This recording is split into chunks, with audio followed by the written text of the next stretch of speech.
Good morning everyone. मैं उम्मीद करता हूँ कि आप एलटी ग्रेड एग्ज़ाम की तैयारी काफ़ी अच्छे तरीके से कर रहे होंगे।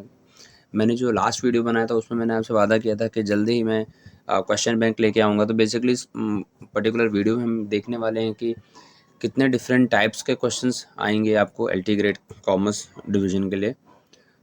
इसमें मैं 45 क्वेश्चंस मैं कवर कर रहा हूँ, जिसमें आपको एक ब्रीफ आइडिया मिल जाएगा कि किस टाइप के क्वेश्चंस आ सकते हैं। और इस वीडियो के बाद मैं एक और वीडियो इसके बाद जो वीडियोस मैं बनाऊंगा वो हर एक टॉपिक के ऊपर डिटेल एक्सप्लेनेशन होगा, और हर एक टॉपिक ख़त्म होने के बाद मैं 30 to 40 क्वेश्चंस हर एक टॉपिक के ऊपर आपके साथ डिस्कस करूंगा, ताकि आपकी आइडिया जो भी है उस पर्टिकुलर टॉपिक के बारे में, या जितना भी आपको समझ है उस पर्टिकुलर टॉपिक के बारे में, वो अच्छे से आप अपने आप को अपग्रेड कर सकें। ओके, तो जो ये वीडियो है वो सिर्फ एलटी ग्रेड, जो यूपी में एग्ज़ाम होने वाली एलटी ग्रेड कॉमर्स की, सिर्फ उसी के लिए नहीं, बल्कि KVS, TGT, PGT, Uttar Pradesh TGT, PGT, हर एक एग्ज़ाम्स के लिए हेल्पफुल होगी आपके। तो चलो स्टार्ट करते हैं आज का पहला question. So which which of the following is a non tariff barrier to international trade. Non tariff barrier इसमें से कौन सा नहीं है? फर्स्ट है इम्पोर्ट ड्यूटीज। जो भी ड्यूटीज़ होते हैं बेसिकली वो सब क्या होते हैं? टैरिफ में आते हैं, टैक्सेस में आते हैं, राइट। सो यहाँ पे नॉन टैरिफ बैरियर पूछा गया है। Then product standard, export subsidies, then countervailing duties. कभी भी याद रखो, कभी ड्यूटीज़ लिखा हो, राइट, सो हमेशा वो अज्यूम करो कि वो टैरिफ होते हैं, राइट। एम जो प्रोडक्ट स्टैंडर्ड है, प्रोडक्ट स्टैंडर्ड किसी भी टैरिफ से रिलेटेड नहीं होता, राइट। सो जो करेक्ट आंसर है वो क्या है? Product and standard. Answer is B. Next question देखते हैं। The balance of payment of a country, the balance of payment of a country records. याद रखिए क्या होता है कि हमारे कंट्री से जो भी इकोनॉमिक ट्रांजेक्शन्स होते हैं between a resident country and the rest of the world in an accounting year, avoiding double counting, is called balance of payment. तो इधर क्या लिखा? Only flow.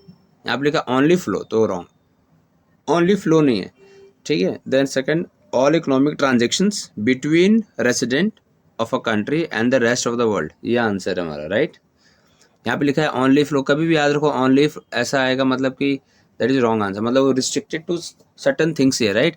सो जो बी क्वेश्चन का जो बी ऑप्शन है वो क्या लिखा है? ऑल इकोनॉमिक ट्रांजेक्शन्स, जो हमारे कंट्री और बाकी कंट्रीज के बीच में हो, उसे हम बोलते हैं बैलेंस ऑफ पेमेंट। तो बैलेंस ऑफ पेमेंट बेसिकली क्या रिकॉर्ड करता है? ये रिकॉर्ड सारे इकोनॉमिक ट्रांजेक्शन रिकॉर्ड करता है। और इसमें ये भी याद रखो कि इसमें लिखा है इन एन अकाउंटिंग है, एक साल के अंदर जो भी हमारे लेन देन होगा वो सारी चीज़ें हम रिकॉर्ड करेंगे। तो answer is B. Next question देखते हैं। FDI in India is allowed by 2 modes. अगर आपने पढ़ा रहेगा तो दिखा है, पता चलेगा आपको कि एक है, first one is government root, trade route नहीं होता है। देन बैंक रूट ऐसा है नहीं कुछ भी। ऑटोमेटिक रूट एक होता है। So correct answer is government route and automatic route. So correct answer is C.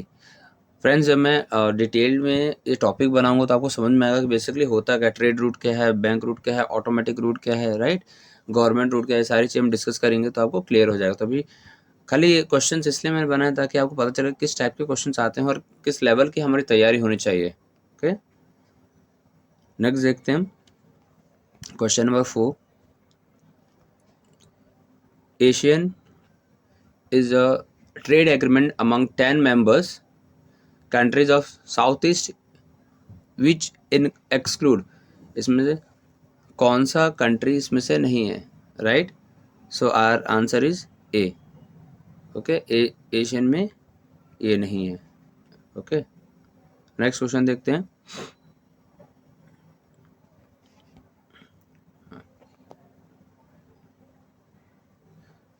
ABC sharing profit loss in the ratio 3:1। Okay, 3:1 में रेशियो शेयर करें। What will be the new profit sharing ratio, new profit sharing ratio of ANC if B retires. यानी कि देखो कितना, ये ए का है, ये बी का है और सी का है, राइट। लिखा है if B retires from the business, B अगर रिटायर हो जा रहा है, राइट, बचा क्या? 3 और 1। सो आंसर इज 3 और 1। किधर लिखा है? आंसर इज 3 और 1, राइट। फ्रेंड्स, ये काफ़ी सिंपल है। जब हम admission, retirement, death of partner का डिटेल में हम पढ़ेंगे तब आपको बताऊंगा कि basically new ratio, sacrificing ratio, okay, then gaining ratio कैसे कैलकुलेट किया जाता है। बट अभी याद रखिए, कभी डेथ ऑफ पार्टनर जब भी होता है तो जो पार्टनर या डेथ या रिटायरमेंट में जो पार्टनर जा रहा है, जो रिटायर हो रहा है, जिसका डेथ हो जा रहा है, वो हमेशा अपने शेयर्स को कंटिन्यूइंग पार्टनर को देंगे, यानी कि जो कंटिन्यूइंग पार्टनर रहेंगे वो क्या करेंगे, वो गेन करेंगे, राइट। तो उस टाइम को गेनिंग रेशियो निकाला जाता है। एडमिशन ऑफ पार्टनर में क्या होता है, जो न्यू पार्टनर होता है वो गेन करेगा और बाकी ओल्ड पार्टनर्स क्या करते हैं, सेक्रीफाइस करते हैं, ओके।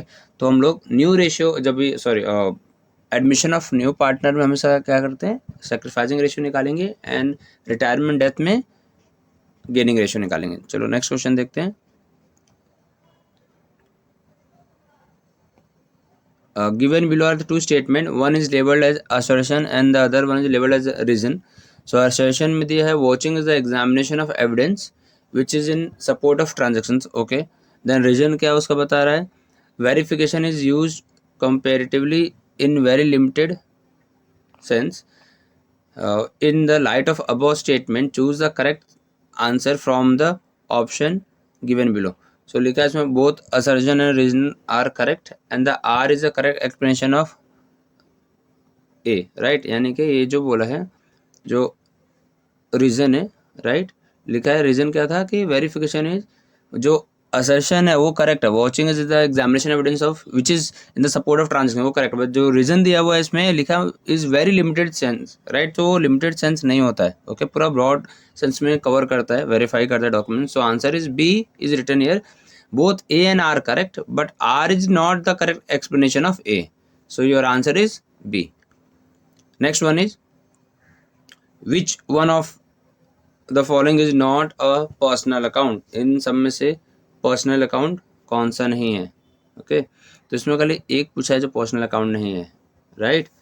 सो फर्स्ट जो होता है प्रीपेड सैलरी जो होती है वो रिप्रेजेंटेटिव पर्सनल अकाउंट होता है, राइट, यानी वो भी पर्सनल अकाउंट का पार्ट है, ठीक है। प्रोप्राइटर भी पर्सनल अकाउंट का ही पार्ट है, राइट। ये देन जो बैंक अकाउंट होता है वो भी अगेन पर्सनल अकाउंट का पार्ट है। जो पेटेंट अकाउंट होता है वो रियल अकाउंट में आएगा, राइट, रियल अकाउंट असेट्स में आएगा, right. So correct answer is D, patent account, okay. Next question देखते हैं। In accounting profit prior to incorporation, right, business start करने से पहले का प्रॉफिट जो होगा, राइट, उसे लिखा है इज ट्रीटेड एज, उससे कैसे ट्रीट करेंगे, that is called capital reserve, okay. Secret reserve नहीं होगा, रेवेन्यू रिजर्व नहीं होगा, जनरल रिजर्व भी नहीं होगा, राइट। उसमें हम क्या बोलेंगे, that is called capital reserve, okay. Next one, question number 9, when fixed cost is rupees 14,000, profit is 6,000 and sales is 1 lakh, then find PV ratio।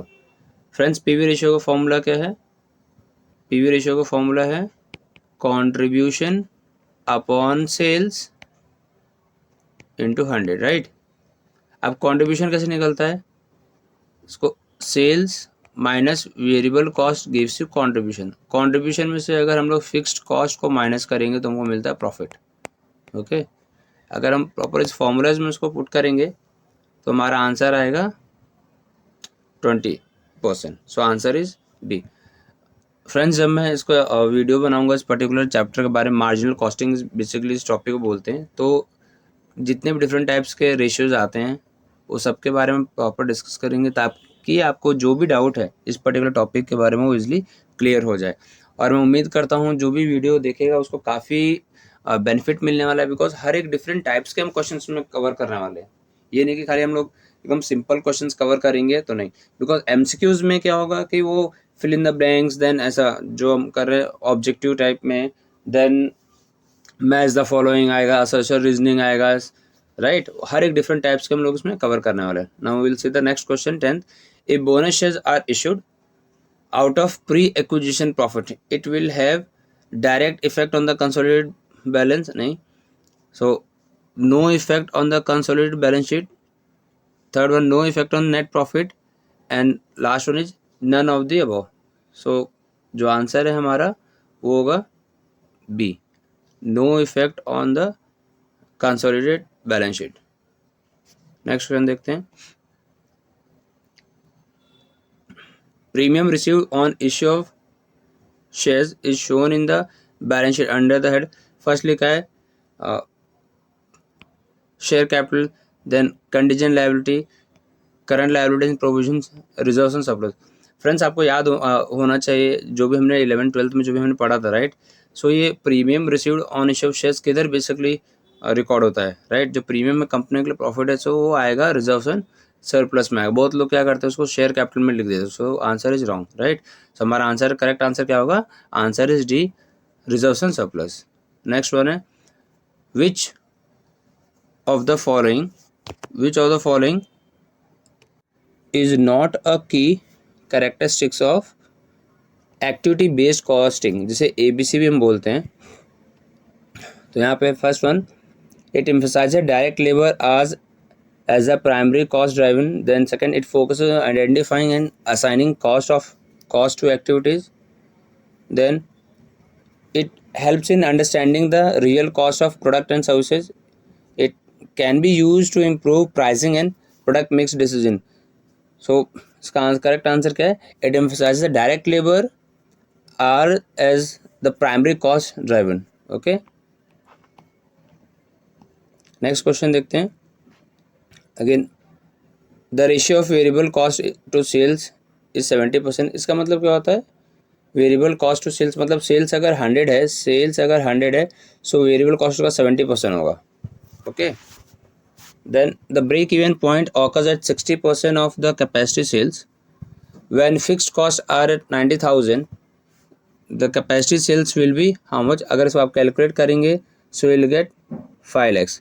Okay student, again I am telling you, जब मैं detail में topic लेके आऊँगा, okay maybe next video से मैं start कर दूंगा आपको पूरा टॉपिक वाइज एक्सप्लेन करें, देन आपको बताएंगे कैसे एक्चुअली कैलकुलेट कैसे करते हैं, then will come to know. Because के हमको ब्रेक इवन एनालिसिस कैलकुलेट करने के लिए जो फॉर्मूलाज हैं, then sales minus variable cost is equals to contribution minus profit is equals to minus fixed cost is equals to profit, ये जो formulas हैं बहुत इंपॉर्टेंट है। इसके ऊपर हमेशा आपको क्वेश्चंस मिलने वाले, तो इसके ऊपर काफ़ी हम डिटेल में हम देखेंगे। Okay, next question, which of the following statement is incorrect regarding to the concept of responsibility accounting? Okay, so first one, it involves the identification of responsibility centers within an organization. It focuses on evaluating the performance of individual managers. C, it emphasizes the use of historical cost data for performance evaluation, then it aims to improve the control and efficiency of operation। so basically responsibility accounting क्या करती है, ये emphasize करती है जो भी historical data है उसको यूज़ करती है ताकि परफॉर्मेंस एनालिसिस या इवेल्युएट कर सकें। So correct answer is C. Okay, next question देखते हैं, question number 15, which type of elasticity plays a crucial role in international price discrimination. First है price elasticity of demand, then income elasticity, cross elasticity, advertising elasticity, ये सब कुछ नहीं है। Price discrimination करने वाला सिर्फ प्राइस इलास्टिसिटी ऑफ डिमांड है। Okay, so answer is A. Next B1 question number 16, excess capacity is noted in which of the following market structure. Okay, so लिखा है perfect competition, then monopolistic competition, then oligopoly, monopoly. अगर आप मेरे UP TGT PGT के या KVS TGT के जो videos देखेंगे उसमें ऑलरेडी मैं डिटेल में एक्सप्लेन करके रखा हूँ, तो आपको बस समझ में आएगा कि क्या है basically different types of market. So our correct answer is B, monopolistic competition. Next जो है arrange the following steps in sequence. ये सीक्वेंस वाले भी क्वेश्चंस भी आते हैं फ्रेंड्स, तो ध्यान देना। सो पहला है जो इसमें सबसे पहले कोई भी ट्रेड साइकिल में सबसे पहले अगर एक लिखा है स्लम, रिसेशन, बूम, रिकवरी कभी आएगा जब मार्केट एक बार नीचे गिरा है फिर उसके ऊपर जा रहा है, that is called recovery, right. Okay, then क्या होता है कि जो स्लम होता है इस नीचे वाले को स्लम बोलेंगे, ट्रॉ बोलते हैं, आपने पता रहेगा ट्रॉ, राइट। ठीक है, सो ये कहाँ से आता है, स्टार्टिंग कभी भी अगर होगा तो मार्केट हमेशा बूम पे रहता है, बूम सपोज करो, ठीक है, ये ग्रोथिंग स्टेज है, बूम पे रहेगा, बूम होने के बाद जो ये आएगा यहाँ पे रेसेशन होने लगा, सॉरी अगर मैं इधर रेसेशन बोल रहा रहेगा, यहाँ पे ये इंट्रोडक्शन है, देन ये हमारा बूम हो जाएगा, राइट, देन गिरने लगेगा, दैट इज कॉल्ड रेसेशन, फिर ये इधर पे आएगा तो स्लम, एंड यहाँ पे आएगा तो क्या होगा, ये रिकवरी स्टेज पे होगा, राइट। सो मैंने क्या बोला पहला इसमें से, सबसे पहले मैंने बोला कि बूम स्टेज पे आएगा, राइट, बूम, ये है बूम, राइट, ये बूम पे जाएगा, फिर गिरने लगता है, राइट। सो रेसेशन सेकंड आएगा, यहाँ पे आकर स्लम पे आ जाएगा, स्लम, एंड देन वो क्या होगा, रिकवरी स्टेज पे आएगा, रिकवरी। सो ये क्या है, 3, 2, 1 and 4। So correct answer is A only. Okay friends, ये क्वेश्चन बहुत ही इंपॉर्टेंट है। ट्रेड साइकिल के ऊपर, बिजनेस साइकिल के ऊपर क्वेश्चंस हमेशा हर साल पूछे जाते हैं, एलटी ग्रेड में, then KVS TGT PGT, then UP TGT PGT पे क्वेश्चंस हमेशा पूछे जाते हैं, तो काफ़ी हमको अच्छे से इसकी तैयारी करनी पड़ेगी। नेक्स्ट है which is not an exception to the law of demand. So war के टाइम होता है, देन गिफ एंड गुड्स भी इन्फ्लेशन भी इफेक्ट करता है। Now demonstration is correct answer, जो हमारा इफेक्ट नहीं करेगा। Next one is window dressing is prohibited due to. Window dressing जो होता है फॉल्सिफिकेशन ऑफ इंफॉर्मेशन अकाउंट होता है, वो क्या प्रोहिबिट करता है, इज प्रोहिबिटेड ड्यू टू, क्यों, इन चार में से कौन सा करेक्ट ऑप्शन से वो प्रोहिबिटेड है, तो answer correct answer is conservation of convention. Okay next question देखते हैं, question number 20। As per the indifference curve analysis, the marginal rate of substitution between two perfect substitute will be increasing, constant, decreasing and zero। अब लिखा है indifference curve है, right, तो लिखा है the marginal rate of substitution between the two perfect substitute. अगर perfect substitute होगा तो जो उसका इंडिफरेंस कर्व एनालिसिस होगा हमारा क्या रहेगा, वो सेम रहेगा, कांस्टेंट रहेगा। Okay so answer is B. Next one, which of the following pricing strategy involves setting a high initial price for a product and then gradually lowering it over time। so peak load नहीं है, price skimming, penetration, cost plus pricing। so basically क्या होता है, और यहाँ पे लिखा है क्वेश्चन की involve setting high price initial. जब भी मार्केट में एंटर करते हैं तो प्राइस बहुत हाई करेंगे, बहुत सारे जब कस्टमर मिल जाएंगे तो धीरे धीरे क्या करेंगे, वो प्राइस लो करेंगे, राइट। तो क्या करते हैं, they are skimming the cream from the market, right. जितना भी बेनिफिट से पहले ड्रॉ कर लेते हैं मार्केट से, एंड देन वो लोअर करते हैं प्राइस, क्योंकि बहुत सारे कॉम्पिटिटर्स मार्केट में एंटर हो जाते हैं। So correct answer is price skimming. So answer is B. Next question, which is not the characteristic break even point. Break even point ऐसा सिचुएशन होता है जहाँ पे नो प्रॉफिट नो लॉस होता है, राइट, बट यहाँ पे क्या लिखा है, नॉट द करेक्टरिस्टिक, तो ये तो आंसर ही, right. Then total revenue is equal to total cost भी होता है, क्योंकि जहाँ पे नो प्रॉफिट नो लॉस है, right. Then contribution is equal to fixed cost, ये भी सेम है, मतलब कि हमने बात किया ना, सेल्स अगर 10 है माइनस वेरिएबल कॉस्ट करते हैं लेट्स से 8, तो हमारा आया कॉन्ट्रीब्यूशन आया 2, right.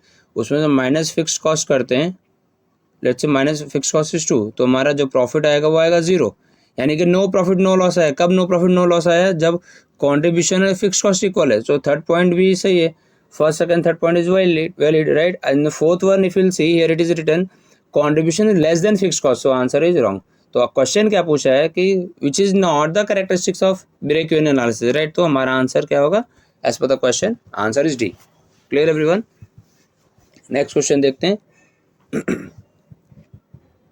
which of the following is not a key determinants of company's optimal capital structure। so company current ratio, then cost of debt, cost of equity, tax rate. अभी capital structure basically क्या होता है, दो चीज़ हम देखते हैं इसमें, डेट एंड इक्विटी, राइट।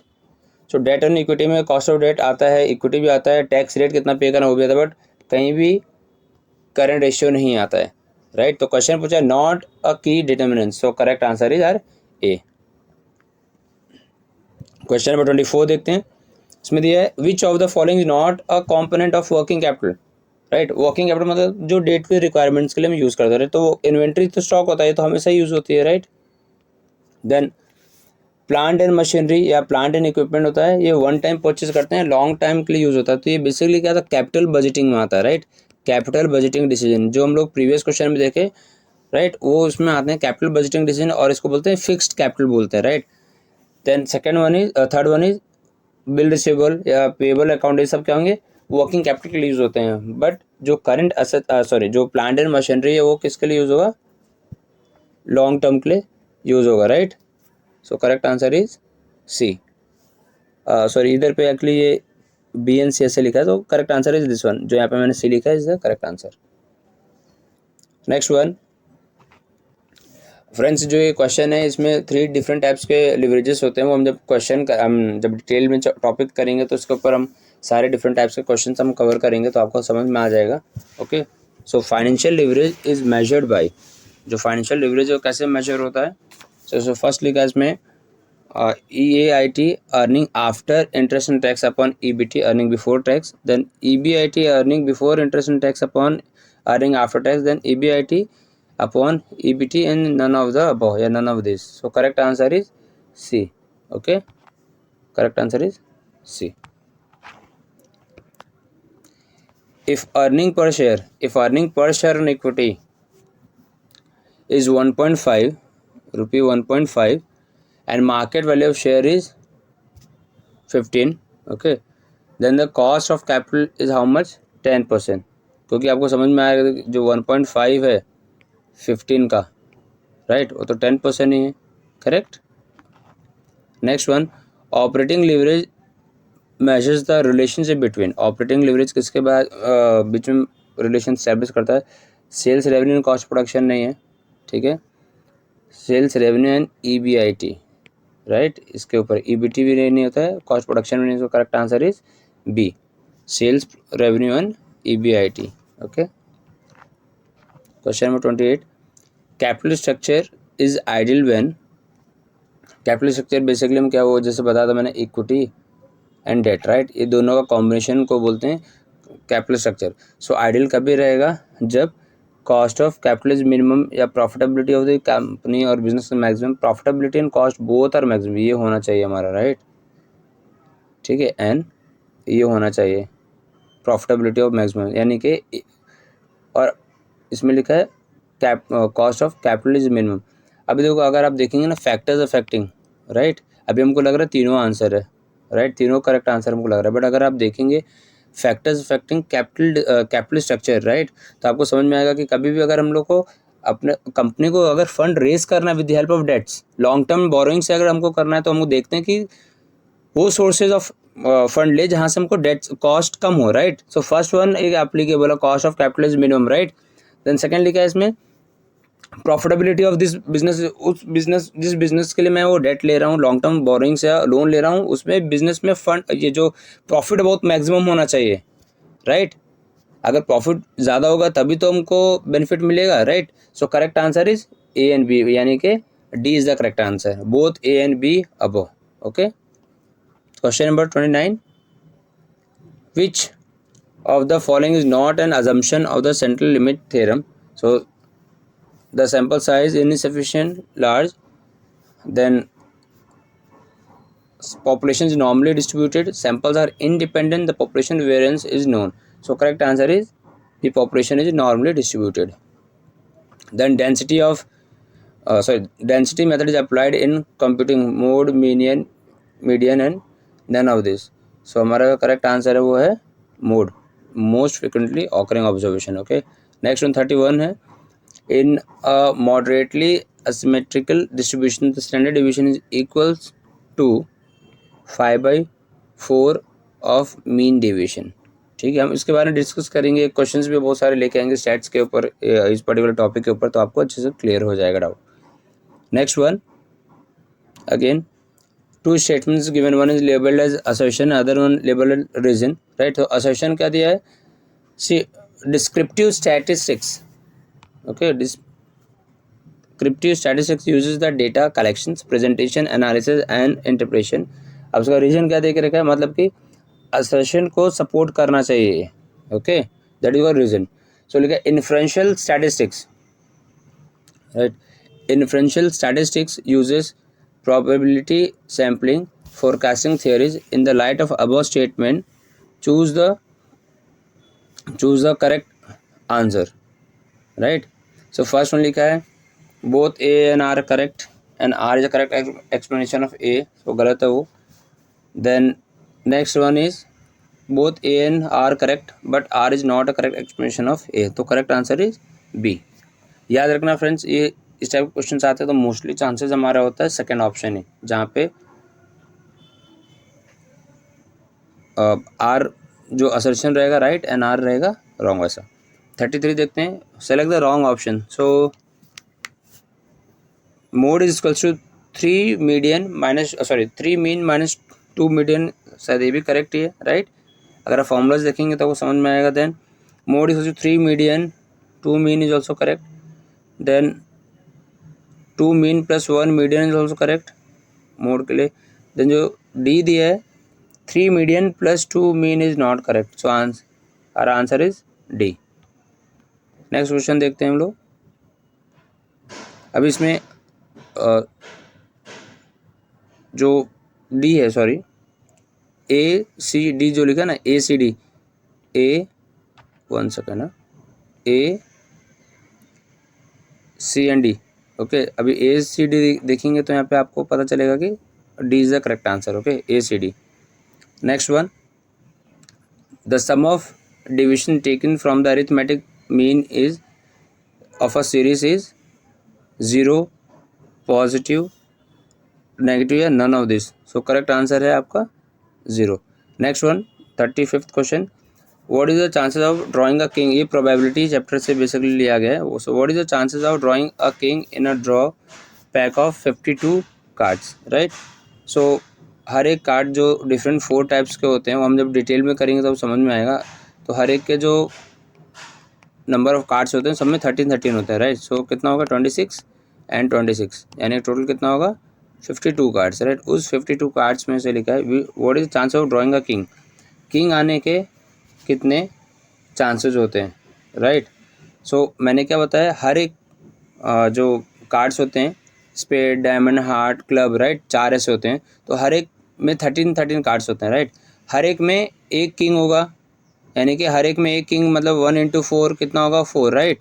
तो 4 डिवाइडेड बाई, अगर हम लोग टोटल कार्ड करते हैं 52, तो आंसर हमारा क्या आएगा 1/13, राइट। सो हमारा आंसर इसमें क्या है, ये रॉन्ग है, ये भी रॉन्ग है, ये करेक्ट है, सी इज द करेक्ट आंसर, ठीक है। क्योंकि किंग आने के चांसेस कितने 1/13, ओके। नेक्स्ट देखते हैं,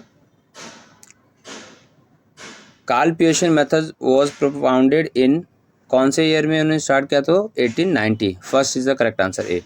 देन 37 देखते हैं, the most suitable training method for developing persons problem solving ability is role playing, conferences, laboratory training, case study. Students याद रखो, कभी भी मेजर प्रॉब्लम्स को सॉल्व करने के लिए हमेशा केस स्टडी यूज़ करते हैं, करेक्ट आंसर इज डी। अभी एग्जाम में आपको मेथड्स ऑफ ट्रेनिंग आ सकता है, on the job, off the job training आ सकता है, देन टाइप्स ऑफ ट्रेनिंग आ सकती है, ओके। जो 6-7 ट्रेनिंग की टाइप्स होती हैं वो सब आ सकते हैं, ओके। जब डिटेल में हम लोग डिस्कस करेंगे तब आपको समझ में आएगा अच्छे से। Then measuring the cost and value of human resources for organisation is related to human resource accounting, social accounting, financial accounting, human resource audit. तो यहाँ पे लिखा है measuring cost and value of human resources for organisation. Company में human resource की value recognise करने के लिए, प्रेस करने के लिए, कंपनसेट करने के लिए, राइट, जो वो होता है वो क्या होता है, ह्यूमन रिसोर्स अकाउंटिंग होता है। सोशल अकाउंटिंग, फाइनेंस या HR, ऑडिट, ऐसा सारी चीज़ें नहीं होती हैं। तो correct answer is A, human resource accounting. Next one, which type of which leadership style is characterized by high concern for people and low concern for production according to Black Mountain's managerial grid। Friends याद रखो, इसमें जो इन्होंने black mountain ने दिया था उसमें 5 different types इन्होंने दिए थे, स्टाइल्स दिए थे, ओके। जो था वो एम्पावरिस्ट मैनेजमेंट था, then country club management, then task management, team management, then middle of the road, ये सारी चीज़। तो इन सबका डिफरेंट डिग्री थी कि कौन इसमें कंसर्न फॉर मोर प्रोडक्शन है या कंसर्न फॉर पीपल, राइट, ऐसे करेगा। तो क्वेश्चन पूछा गया कि कौन सा एक पर्टिकुलर स्टाइल है जो बताता है कि concern for people is high and concern for production is low, right. तो इसमें से फर्स्ट वन जो है अथॉरिटी कॉम्प्लाइंस रहता है, ऐसे ये तो है नहीं पहला, कंट्री क्लब है, देन एम्पावरिस्ट मैनेजमेंट है, team management. So correct answer is B. इसके बारे में डिटेल में जो वीडियो बनाऊंगा इसको हम लोग ब्लैक एंड माउंटेन के बारे में अच्छे से डिस्कस करेंगे, तो आपको प्रॉपर आइडिया हो जाएगा इसके बारे में, ओके। नेक्स्ट क्वेश्चन देखते हैं, question number 40, which conflict management style is characterise by high assertiveness and low cooperativeness, okay. So competing, collaborating, avoiding and accommodating. लिखा है कि कौन सा कॉन्फ्लिक्ट मैनेजमेंट स्टाइल है जो high assertiveness and low cooperative होता है, तो first one is correct answer, competing is the correct answer. Question number 41, who develop the techniques of transactional analysis? Elton Mayo, Peter Drucker, Eric Berne, Adam Smith. So answer, correct answer is C, Eric Berne. ठीक है, next one 42 question देखते हैं। Which of the following is not an internal source of recruitment? आपको पता होगा कि there are basically two sources of recruitment, internal and external sources, right. So internal में क्या था, हमने देखा है प्रमोशन है, ट्रांसफ़र है, ठीक है। सो पहला जो है वो इंटरनल है, फॉर्मर एम्प्लॉयज़, एक्स एम्प्लॉयज़ बोलते हैं, एक्स एम्प्लॉयज़ को वापस कंपनी में बुलाना, राइट, ये भी क्या होता है, इंटरनल का पार्ट होता है, ठीक है। देन कॉन्ट्रैक्टर एंड जॉबर्स या लेबर्स, ये होते हैं जो एक्सटर्नल होते हैं, right. So correct answer is C, okay. Next one, national rural employment guarantee act was enacted in कौन से ईयर में national rural employment guarantee act आया था? तो answer is B, 2005। Next one, arrange the following steps in sequence. ये जो question है, लिखा नीड ऑफ लव है, belongingness, then esteem needs, security needs, then physiological needs. ये बेसिकली अब्राहम मैस्लोज ने मोटिवेशनल थियरी में उन्होंने बोला था, राइट, कि कभी भी कोई भी पर्सन है उसको सबसे पहले साइकोलॉजिकल नीड्स यानी बेसिक नीड्स फुलफिल होनी चाहिए, राइट।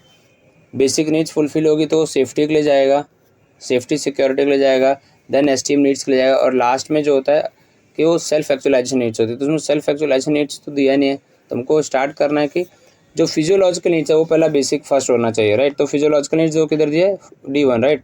फिजियोलॉजिकल नीड्स है पहला, फिर safety security, then esteem needs है, then need of love, belongingness and respect, and then self actualization needs. तो correct answer is D, okay. This is last question friends हम cover कर रहे हैं। इसके बाद हम चैप्टर्स वाइज, टॉपिक वाइज हम डिस्कस करेंगे डिटेल में, ताकि आपको काफ़ी हेल्प हो सके, बिकॉज हमारा मेन ऑब्जेक्टिव वीडियो बड़ा करना या कुछ और इंटेंशन नहीं। हमारा मेन ऑब्जेक्टिव ये है कि जो भी LT ग्रेड की या KVS की या UP TGT PGT की जो भी तैयारी कर रहे हैं, जो हमारे वीडियोस देख रहे हैं, उनको 100% इस वीडियो से फ़ायदा हो। तो हम देखते हैं which one is not the work of RBI। इसमें तो कौन सा है जो RBI का काम नहीं है? तो क्रेडिट कंट्रोल करना तो काम है, राइट। इन्फ्लेशन रोकने के लिए हमेशा क्रेडिट कंट्रोल करते हैं। कस्टोडियन ऑफ फॉरेन करेंसी भी करते हैं, this is one of the function of perform by RBI। Then lending money directly to farmers, कभी भी RBI जो है वो कभी भी फार्मर्स को नहीं रुपए देती, वो क्या करती है, they are the bankers bank. जैसे नेक्स्ट पॉइंट दिया है, बैंकर्स, वो बैंक के बैंक होती है, राइट, बिकॉज वो पब्लिक के लिए नहीं काम करते हैं, राइट। वो डिफरेंट बैंक्स को रेगुलेट करता है एंड कंट्रोल करते हैं। जो भी कमर्शियल बैंक है वो पब्लिक को लोन देते हैं, जैसे कि फार्मर्स को लोन देंगे, राइट। तो क्वेश्चन है which one is not the work of RBI? So correct answer is R C, lending money directly to farmers, okay. So मैं उम्मीद करता हूँ कि आपको ये वीडियो पसंद आया रहेगा। प्लीज़ अगर आपको इसमें कुछ भी ऐसा लगता है कि कुछ और एक्सप्लेनेशन होने चाहते हैं और डिफरेंट टाइप के क्वेश्चन होने चाहते हैं, प्लीज़ आप do comment in comment box. And जो भी नेक्स्ट वीडियो में बनाने वाला हूँ, इससे काफ़ी ज़्यादा आपको मदद मिलेगी UP TGT PGT KVS TGT PGT and LT grade की तैयारी करने के लिए। Till then all the best, and अच्छे से आप प्रिपेयर करें ताकि अच्छे मार्क्स आएँ, बिकॉज जो एप्लीकेंट इस बार आने वाले, काफ़ी ज़्यादा एप्लीकेंट आने वाले हैं इस एग्ज़ाम के लिए। Good luck everyone.